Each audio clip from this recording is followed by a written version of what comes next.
Desde los primeros acordes, las cuerdas de la cítara, la cora, la viola de gamba y las percusiones inspiraron el silencio en el público para escuchar al ensamble canadiense Constantinople y al senegalés Ablaye Sissoko. El ensamble Constantinople, fundado en 1998 por Kiya Tabassian en Montreal, retoma la raíz iraní y persa para combinarla con la música griot del maestro africano de la cora, en un proyecto conjunto denominado Jardines Itinerantes, que también bautizó el concierto ofrecido en la Hacienda de San Gabriel, en Guanajuato. La rencontre, en fait, pas peut-être, c'est la rencontre entre Constantinople, l'ensemble Constantinople qui est basé à Montréal, un ensemble que je dirige, et Ablaye Sissoko, ce griot de magnifique jour de la Kora.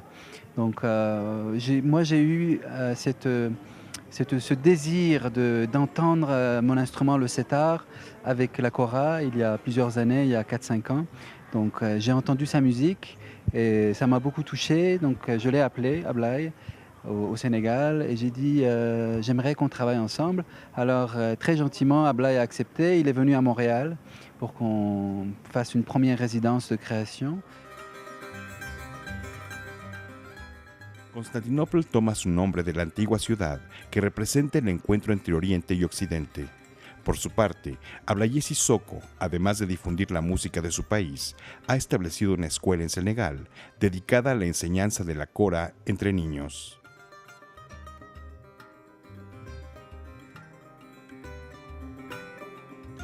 En fait, ce sont des pièces que nous avons co-composées ensemble.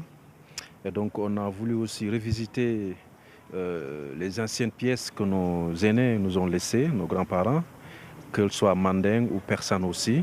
Et donc, qui a aussi écrit des chansons à lui, et moi aussi j'ai écrit des chansons.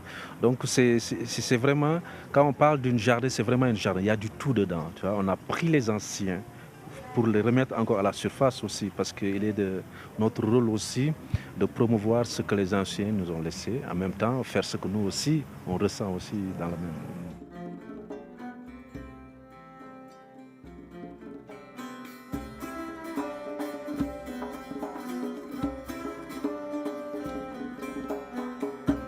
Ce qui est important pour nous aussi, je pense, c'est de bien connaître ses racines.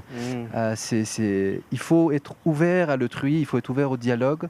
Et c'est un peu comme ça qu'on a bâti ce projet Jardin Migrateur. Mais nous gardons chacun nos racines, nous savons d'où viennent nos racines dans ce jardin. Donc moi je fais ce parallèle entre ce jardin où la terre, c'est vraiment la mémoire que nos ancêtres nous ont transmise, c'est la terre. Mais les racines de nos arbres sont sous la terre, dans ces mémoires. Mais comme un arbre, on aime aller vers la lumière, aller un peu plus s'ouvrir et aller créer de nouveaux espaces. Mais toujours être bien enraciné, je pense que c'est très important. Noticias 22, Víctor Gaspar.